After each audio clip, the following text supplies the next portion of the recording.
Emma Whitaker pressed her calloused palm against the wooden storefront window, ignoring the whispers that trailed behind her like smoke from a poorly rolled cigarette. Durango, Colorado in 1885 was a town caught between the fading wildness of the frontier and the emerging promise of civilization, a promise that apparently didn't include women who refused to conform.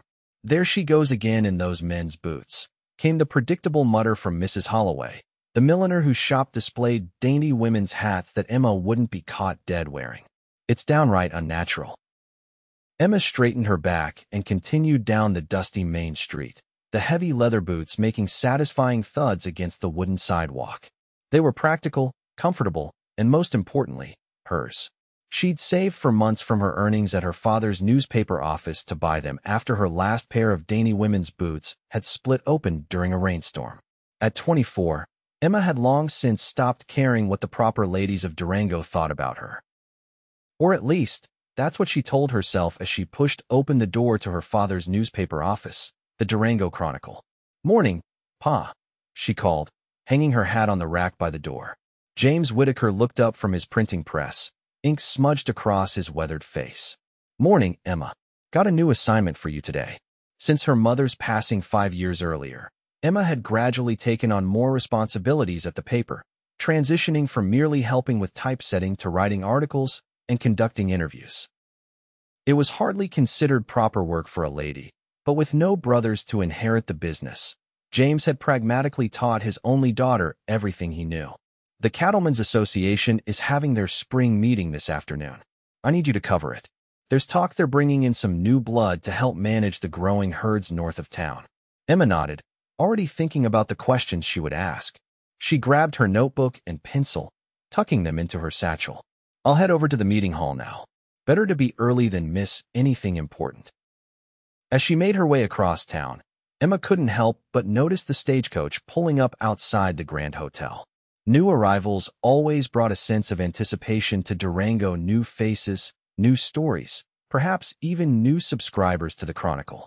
The stagecoach door swung open, and a tall figure emerged, unfolding from the confined space like a jackknife. His shoulders were broad beneath a dust-covered duster coat, and the Stetson pulled low over his eyes couldn't hide the sharp line of his jaw, darkened by several days' worth of stubble. Emma paused, watching as he surveyed the street with an alertness that spoke of years spent in places where letting your guard down could be fatal. When he turned, their eyes met briefly across the distance, and something in his gaze, a flicker of curiosity, perhaps made her pulse quicken. But she had work to do. Emma continued toward the meeting hall, her boots crunching against the gravel path. The Cattlemen's Association meeting was held in the back room of Durango's largest saloon, a practical arrangement that allowed the ranchers to wet their whistles before and after discussing business. Emma slipped in quietly, taking a seat near the back, where she could observe without drawing too much attention. As the only woman present, she was used to being regarded with varying degrees of discomfort, confusion, and occasionally outright hostility. "Miss Whitaker," nodded Mr. Henderson, one of the older ranchers who had known her since childhood and had eventually accepted her presence at such gatherings. "Here for the Chronicle?" "Yes, sir," she replied with a polite smile. "Pa thinks the association's decisions affect enough of our readers to warrant coverage." "Well, there's some interesting developments today," Henderson said, lowering his voice. "New fellow buying the old Davidson place. He's got some modern ideas about cattle breeding and water management that might just change how things are done around here." Before Emma could ask for more details, the meeting was called to order.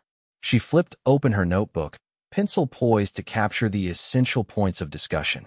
The association president, Bill Thornton, a man whose girth suggested he enjoyed the fruits of ranching prosperity, stood at the front of the room. "Gentlemen, before we get to our regular business, I'd like to introduce someone new to our community.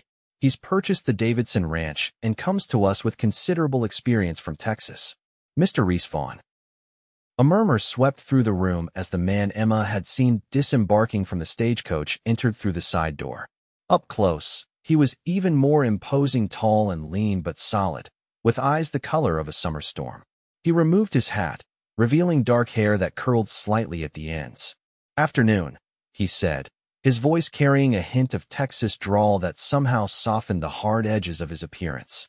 "I appreciate the welcome. I'm looking forward to being part of this community and sharing some of what I've learned about sustainable ranching practices." Emma's pencil flew across the page as he spoke about selective breeding for hardiness in high elevations, water conservation techniques, and the potential for Durango to become a significant player in the cattle markets. His ideas were progressive, thoughtful, and clearly the product of both education and practical experience. So engrossed was she in capturing his words that Emma didn't notice the saloon had grown busier around them until a drunken cowboy stumbled backward, knocking into her chair and sending her pencil skittering across the floor. "What in tarnation?"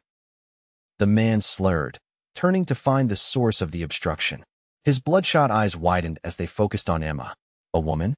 In men's boots? At a cattlemen's meeting? He laughed, a harsh sound that drew unwanted attention. "Ain't that the damnedest thing?" Emma set her jaw and reached for her fallen pencil, determined not to engage, but the man wasn't finished.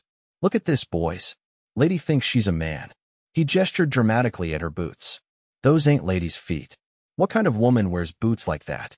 Heat rushed to Emma's cheeks as several heads turned their way. Most of the ranchers knew her, if not personally then by reputation as James Whitaker's daughter, but there were enough strangers in the crowd for the mockery to spread like wildfire.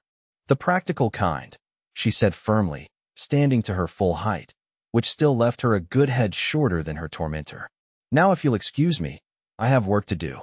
She tried to step around him, but he moved to block her path, whiskey fumes rolling off him in waves. "Work? Writing little stories? That ain't real work. And those sure ain't real ladies' shoes." "I believe the lady asked you to move," came a steady voice from behind them. Emma turned to find Reese Vaughn standing there, his expression calm but his eyes hard as flint. The drunken cowboy's bravado faltered slightly as he sized up the newcomer. "This ain't your business, stranger," he muttered, but there was less conviction in his voice. "I'm making it my business," Reese replied, his tone conversational but carrying an unmistakable edge of warning. "The lady is here doing her job, same as the rest of us. And from what I can see, she walks perfectly into my life and the life of this town, regardless of what's on her feet." A hush fell over the nearby tables.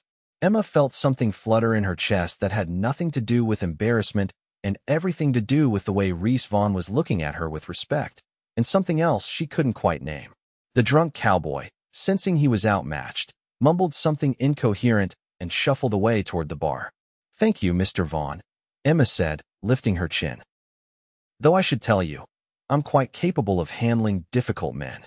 A smile tugged at the corner of his mouth. "I don't doubt that for a second, Mississippi." "Whitaker. Emma Whitaker. I write for the Durango Chronicle." "Ah, the newspaper," he nodded, understanding dawning. "I hope I'll be reading your coverage of today's meeting then." "You will," she confirmed. "Your ideas about selective breeding were particularly interesting. I'd like to hear more, if you have time after the meeting." Something flickered in his eyes' surprise, perhaps, that she had been following the substance of his proposals rather than simply recording names and basic facts. "I'd be happy to elaborate," he said. "Perhaps over coffee at the hotel restaurant?" Emma hesitated only briefly. It wasn't proper for an unmarried woman to dine alone with a man she'd just met, but it was for an interview, after all. Her father would understand he'd always encouraged her journalistic instincts. "For the newspaper," she clarified. "Of course," he agreed, though the slight curve of his lips suggested he understood the necessary pretense. "Strictly business." The remainder of the meeting passed without incident, though Emma was acutely aware of Reese's presence. He contributed several times to the discussion, his comments thoughtful and informed. When the meeting concluded, he waited for her by the door, hat in hand. "Ready for that interview, Miss Whitaker?" "Lead the way, Mr. Vaughn," she replied, ignoring the curious glances that followed them out. The Grand Hotel restaurant was quiet in the late afternoon lull between lunch and dinner. They secured a corner table with a view of the street, where Emma could observe the comings and goings of Durango while she conducted her interview. She arranged her notebook and pencil precisely on the table, a habit that helped her organize her thoughts. "So, Mr. Vaughn, what brings you to Durango from Texas?" He considered the question as the waitress brought coffee. "The opportunity, primarily." The Davidson Ranch was available at a reasonable price, and the high country offers challenges I haven't encountered in Texas. I like solving problems. And what problems do you see in our local cattle industry? For the next hour, Emma asked questions that revealed a genuine interest in ranching practices, water rights, and the economic future of the region. Reese answered each thoroughly, occasionally pausing to ask her opinion or knowledge on local matters. It was, Emma realized with a start, one of the most intellectually engaging conversations she'd had in years. "You know a great deal about ranching for a newspaper writer," he observed as their coffee cups were refilled. "My best friend growing up was Sarah Henderson. Her father has the Circle H north of town. I spent many summers there, learning alongside her," Emma explained. "Though she chose a more traditional path, she's married with 2 children now. And you chose the newspaper." "It chose me, in a way. After my mother died, Pa needed the help, and I discovered I had a knack for it. I enjoy asking questions, finding the truth of things." Reese studied her for a moment. "And the boots?" Emma glanced down at her practical footwear, a smile playing at her lips. "Ah, those. Well, Durango's streets turn to mud with the slightest rain. I ruined 3 pairs of ladies' boots before deciding practicality trumped convention. They're actually my father's old boots resoled and fitted for me by Mr. Chun, the cobbler." "They suit you," Reese said simply. Emma felt her cheeks warm at the unexpected compliment. "Most people in town disagree with you rather vocally." "Most people lack imagination," he replied with a shrug. "Where I come from, you judge folks by what they do, not what they wear." "And where exactly is that? You've mentioned Texas, but it's a big state." "Born in San Antonio, raised on ranches throughout the hill country. My father was a foreman who moved where the work was best. He taught me everything I know about cattle. My mother made sure I got an education too, even sent me back east to agricultural college for 2 years. That explains your scientific approach to breeding." Reese nodded. "Knowledge and tradition both have their place. The trick is knowing which to apply when." As the conversation continued, Emma found herself sharing more than she'd intended: her love of writing, her frustration with Durango's limitations for women, her dreams of someday seeing her byline in papers beyond Colorado. "You should submit to the Denver Post," Reese suggested. "Your writing has merit. I picked up a copy of the Chronicle when I arrived. Read your piece on the new railroad spur. It was well researched, clearly presented." Emma couldn't hide her surprise. "You knew who I was before the meeting?" "I make it a point to learn about the places I intend to settle," he said. "A good newspaper tells you more than just the news, it shows you the heart of a community. Your articles have heart, Miss Whitaker." The compliment, delivered with such straightforward sincerity, left Emma momentarily speechless. She glanced at the clock on the wall and realized with a start that they'd been talking for nearly 2 hours.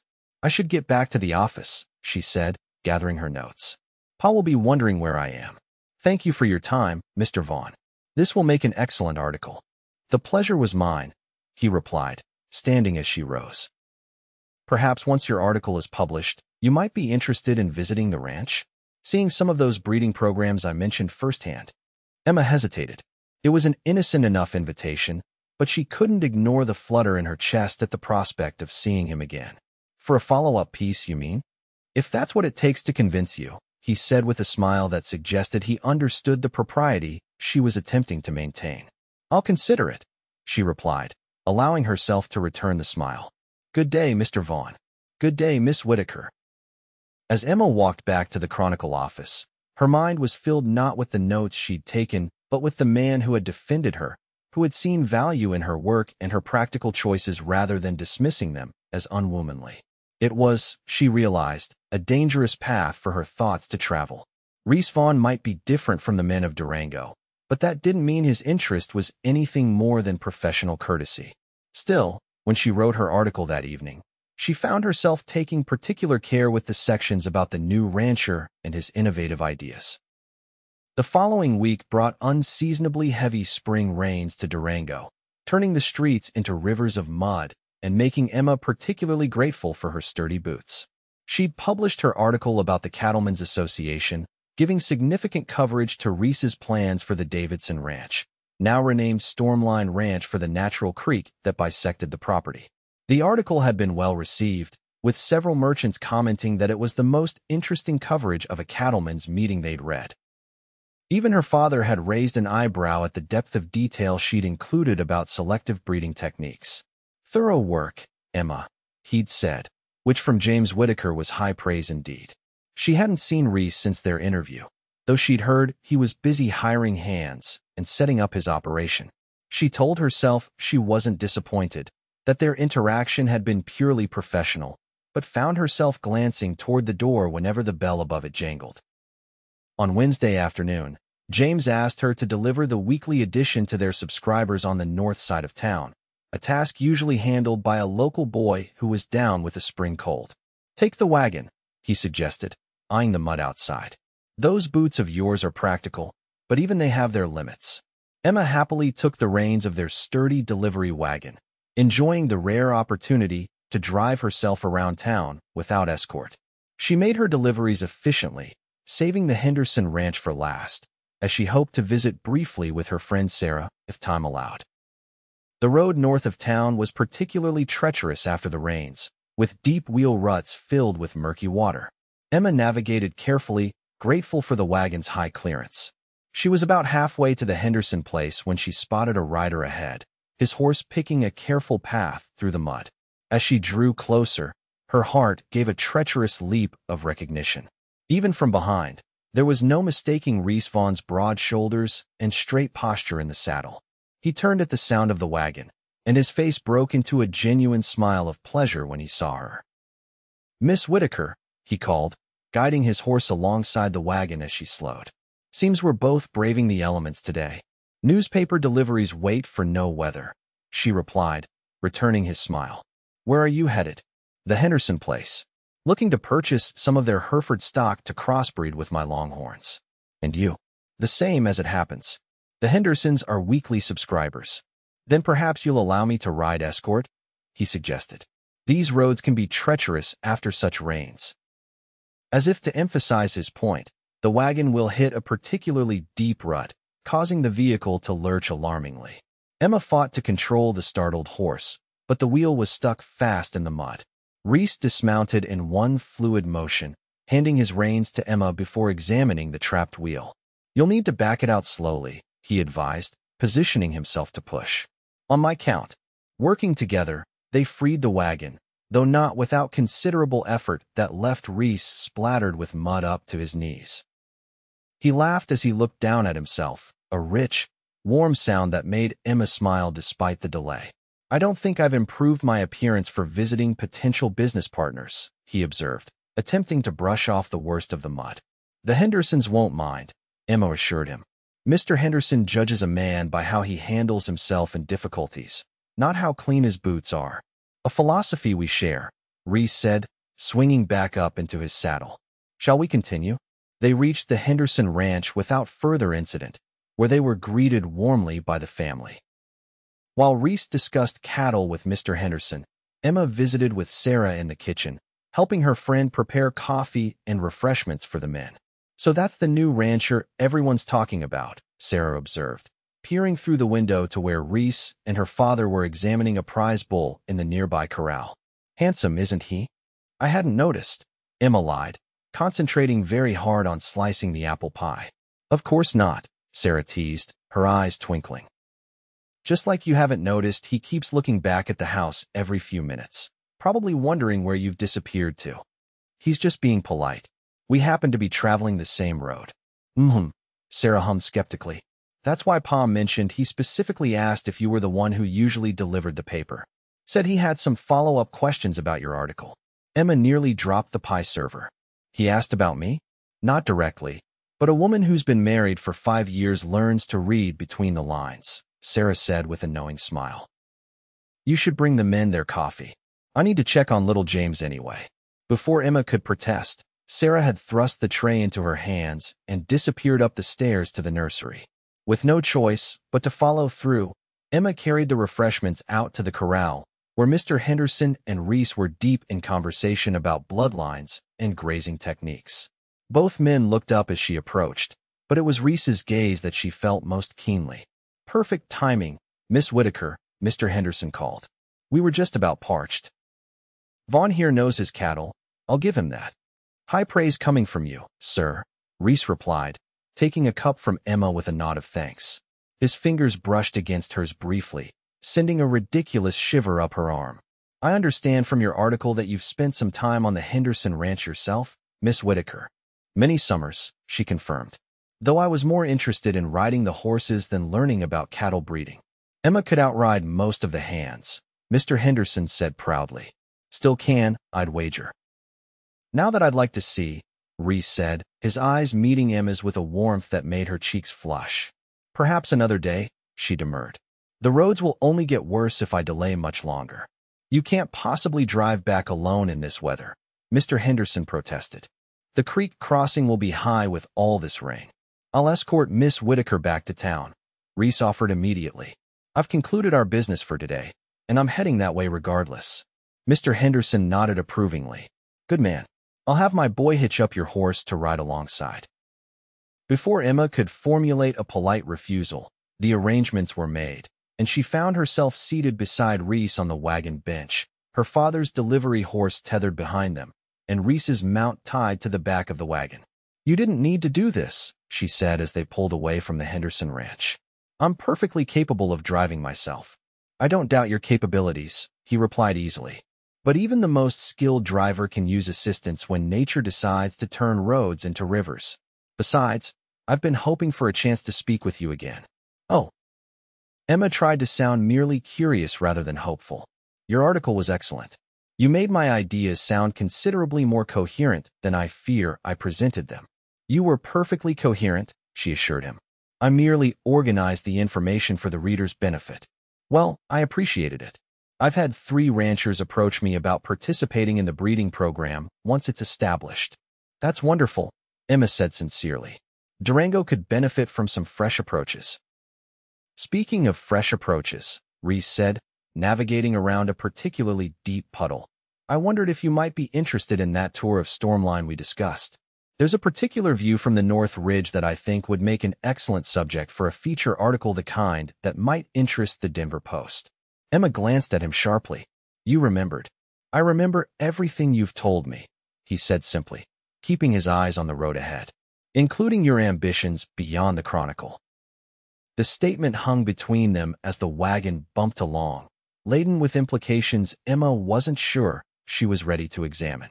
It would make a good article, she finally conceded. But I understand the proprieties, Reese interrupted gently.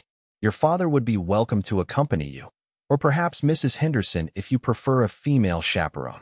Emma couldn't help but smile at his careful consideration. You've thought this through. I try to anticipate obstacles before they arise, he admitted. It's served me well in ranching and in life. And what obstacle do you anticipate in showing me your ranch? She asked, surprising herself with her boldness. Reese was quiet for a moment, guiding the horses through a shallow creek crossing before answering. Only the natural caution a woman of intelligence and reputation would rightly exercise toward a relative newcomer to her community. It was a diplomatic answer, but Emma sensed there was more he wasn't saying. Before she could press further, however, they came around a bend to find a fallen tree blocking much of the road, its massive trunk partially submerged in muddy water. Reese pulled the horses to a halt, assessing the obstacle. We can get around it on the right side, but it will be tight. I'll lead the horses on foot for better control. He handed Emma the reins while he climbed down to inspect the passage more closely, testing the ground with his boot to ensure it would support the wagon's weight. Satisfied, he took the horses' bridles and began to guide them carefully around the tree. They were almost clear when the wagon's back wheel caught on a hidden branch, jerking the vehicle sideways. Emma clutched the seat as the wagon tilted precariously toward the deepest part of the flooded roadside. Reese moved quickly, abandoning the horses to brace his shoulder against the wagon bed, using all his strength to prevent it from tipping further. Ease forward, he called to Emma, his voice strained with effort. Slowly, Emma coaxed the nervous horses forward inch by inch until the wagon was on solid ground again. Only then did Reese release his hold, his breathing heavy from exertion. Are you all right? Emma asked, genuinely concerned as she noticed him favoring his right shoulder. Just wrenched it a bit, he assured her, rotating his arm cautiously. Nothing serious. But as he attempted to climb back onto the wagon, he winced visibly, unable to fully raise his arm to grip the seat. "You're hurt," Emma said, setting the brake and climbing down to examine his shoulder. "Let me see." "It's nothing," he protested, but allowed her to gently probe the muscle. "Not broken," she agreed, "but badly strained. You'll need to rest it, or you'll do permanent damage." She looked up at him, suddenly aware of how close they were standing, her hands still resting lightly on his shoulder. "Thank you. You saved me from what could have been a nasty accident." "You'd have managed," he said softly, his eyes holding hers. "But I'm glad I was here all the same." For a long moment, neither moved. Emma was acutely conscious of his warmth beneath her fingers, the sound of his breathing, the way his eyes seemed to darken as they looked at her. Then, with obvious reluctance, he stepped back. "We should continue," he said, his voice rougher than before. "Before the light fails us." Emma nodded, unable to trust her voice. This time, she insisted on driving, and Reese didn't protest, though he sat closer than strictly necessary, ready to take the reins if needed. They reached Durango as the sun was setting, casting long shadows across the muddy streets. Emma directed Reese to the Chronicle office, where her father would be waiting. "Thank you for your escort, Mr. Vaughn," she said formally as he helped her down from the wagon, his injured shoulder apparently recovered enough for that courtesy. "Reese," he corrected gently. "After facing down mud and fallen trees together, I think we've earned the right to first names, don't you?" Emma smiled despite herself. "Reese, then. And you must call me Emma." "Emma," he repeated, as if testing the feel of her name. "About that tour of Stormline." Sunday after church, she decided suddenly. "Pa and I will ride out. He's been curious about your operation since I wrote the article." Reese's face brightened with genuine pleasure. "Sunday it is. I'll have dinner prepared." As Emma watched him mount his horse and ride toward the hotel, she couldn't suppress the flutter of anticipation in her chest. It was just a ranch tour, she reminded herself. For the newspaper. Nothing more. But the memory of his eyes as he'd looked at her by the fallen tree suggested otherwise.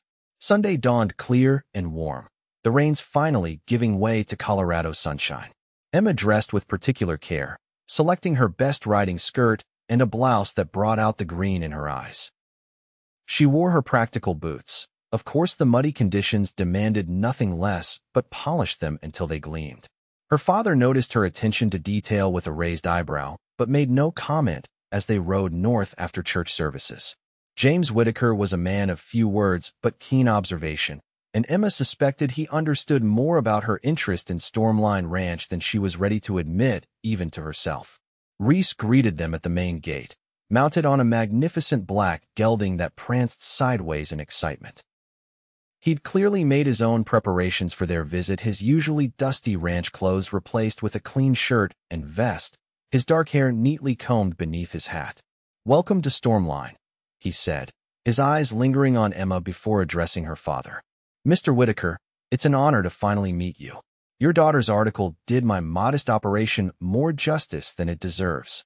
James Whitaker studied the younger man thoughtfully before extending his hand. "Any operation that brings prosperity to Durango deserves recognition. Emma has a good eye for promising developments." It was as close to approval as her father ever got with strangers, and Emma felt a weight lift from her shoulders that she hadn't realized was there. The tour was comprehensive, with Reese showing them the natural features that made the property ideal for his breeding program: sheltered valleys for calving, high meadows for summer grazing, and the creek that gave the ranch its name. He'd already begun improvements to the main house and outbuildings, and pointed out where he planned to construct additional facilities. "You've thought of everything," Emma observed as they paused atop a ridge overlooking the entire spread. "Most men would take years to develop such detailed plans." "I've had these ideas for a long time," Reese admitted. "Just needed the right place to implement them." His eyes met hers briefly, and the right community to support them. James, who had been quietly absorbing everything, nodded approvingly. "Durango could use more forward-thinking men like yourself, Vaughn. Too many folks around here are stuck in their ways." "Change comes slowly to places like this," Reese acknowledged. "But that can be a strength too. There's value in tradition, in knowing who you are and where you stand. As long as those traditions don't prevent progress," Emma added, thinking of the constraints she faced as a woman with ambitions beyond what Durango deemed appropriate. Reese's gaze was understanding. The best communities find a balance honoring the past while embracing new possibilities. As they made their way back to the ranch house for the promised dinner, Emma found herself riding beside Reese while her father fell slightly behind, apparently absorbed in examining the herd they were passing. "You've impressed him," she said quietly. "That's not easily done." "It's his good opinion I was hoping for," Reese replied, then added with a meaningful glance, "though not his alone." Emma felt warmth spread through her that had nothing to do with the spring sunshine. "You have mine as well, if that matters." "It matters more than I should probably admit at this stage," he said with a wry smile. Before she could respond, they arrived at the ranch house, where Reese's housekeeper had prepared a dinner that would have impressed even the finest homes in Durango. Over roast beef, fresh vegetables, and apple pie that rivaled Mrs. Henderson's, the conversation flowed easily between ranching, newspaper publishing, and the future of Durango. "You should consider a regular column on agricultural innovations," Reese suggested to Emma as they finished their meal. "With the railroad expansion, Durango farmers and ranchers will need to compete with producers across the territory." "That's not a bad idea," James said thoughtfully. "Might draw more male readers, too." "I'd be happy to contribute insights from my experiences elsewhere," Reese offered. Anonymous, of course it should be Emma's column entirely. Emma was touched by his understanding of how important it was that her work be recognized as her own. "I'd appreciate the information, but I'd acknowledge your contributions. I believe in giving credit where it's due." "A rare quality," James observed, studying Reese with increased approval. As the afternoon waned, Emma reluctantly acknowledged it was time to return to town. Reese insisted on escorting them part of the way, riding alongside Emma while her father again maintained a discreet distance. "I've enjoyed today," Reese said softly, his horse matching stride with hers. "More than I can properly express." "As have I," Emma admitted. "Your ranch is everything you described and more." "It's a good start," he agreed, "but it's still missing something essential." "Oh, what's that?" Reese hesitated, then seemed to make a decision. The right partner to share it with. His eyes, when they met hers, held no ambiguity. Someone who understands both the practical realities and the dream behind them. Emma's breath caught. "That's a tall order, Mr. Vaughn." "Reese," he reminded her gently. "And yes, it is. But I've learned to recognize quality when I see it in cattle, in land, and in people." They rode in charged silence for several moments before Emma gathered her courage. "Are you courting me, Reese Vaughn?" His smile was warm and certain. "I am attempting to, yes." "With your permission, and your father's." "You hardly know me," she protested, though her heart was racing. "I know enough," he replied simply. "I know you're intelligent, determined, and unafraid to defy convention when convention makes no sense. I know you see the world as it could be, not just as it is. I'd like the chance to know more." Emma glanced back at her father, who was making a show of examining the distant mountains. "Pa seems to have anticipated this conversation." "I may have mentioned my intentions when you were admiring the view from the north pasture," Reese admitted. "He suggested I speak plainly with you, as you've never had patience for beating around the bush." A laugh escaped her. "He knows me well. And his advice?" "He said that was entirely up to me," Emma replied, her smile softening. "But he did mention that a man who appreciates a woman for her mind, as well as her practical choice in footwear, might be worth considering." Reese's eyes crinkled at the corners. High praise indeed. They had reached the crossroads where their paths would diverge. Reese back to Storm Line, Emma and her father to town. Reese reined his horse to a halt, turning in his saddle to face her properly. "May I call on you properly in town?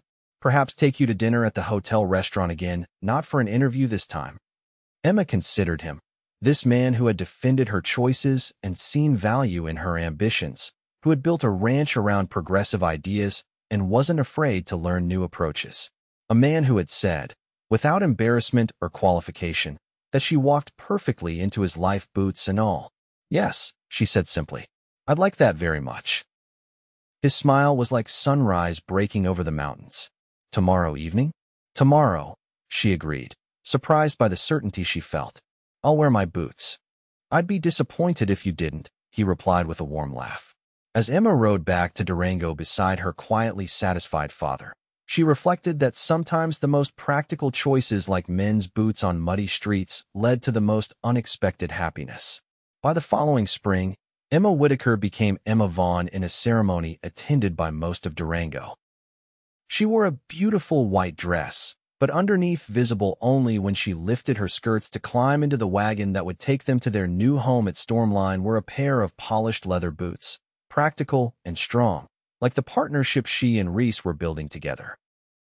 And if the ladies of Durango still whispered about her unconventional footwear, Emma no longer heard them. She was too busy writing a regular column on agricultural innovations for both the Chronicle and, as of last month, the Denver Post, while helping her husband transform Stormline into one of the most progressive and prosperous ranches in Colorado Territory.